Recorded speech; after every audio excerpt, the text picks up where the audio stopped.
Conquering double negatives, adverbs in the spotlight.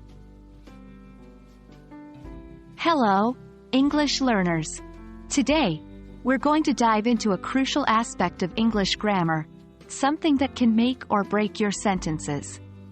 Our topic today is avoiding double negatives with adverbs. By the end of this video, you will not only understand what double negatives are, but also how to correctly use adjectives and adverbs to avoid them. Let's start with a brief refresher. An adverb is a word that describes a verb, an adjective, another adverb, or even a whole sentence. Adverbs often answer questions like how, in what way, when, where, and to what extent. Now, let's move on to double negatives.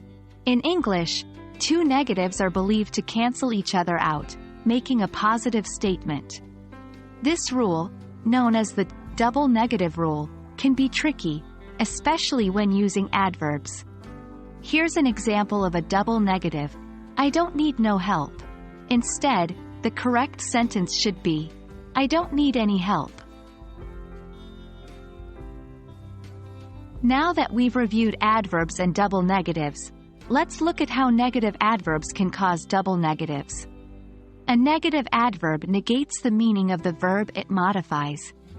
Some common negative adverbs are hardly, barely, scarcely, seldom, rarely, neither, nor, never. When a negative adverb is used in a sentence, we usually avoid using another negative word. Incorrect, I don't never go there. Correct, I never go there. In the incorrect sentence, the use of don't and never together creates a double negative which is grammatically incorrect in standard English. Here are some tips to avoid creating double negatives with adverbs. 1. Always check your sentence for two negative words. If there are two, try to change one into a positive. 2. Remember, negative adverbs like hardly, scarcely, never, etc. can stand on their own. You don't need another negative word in the sentence. 3. When you use negative adverbs, the rest of the sentence should usually be positive to maintain the intended negative meaning. There you have it, folks. Understanding and avoiding double negatives with adverbs can seem a bit tricky at first, but with practice, you'll get the hang of it. Remember, when using negative adverbs, make sure the rest of your sentence remains positive to avoid that double negative.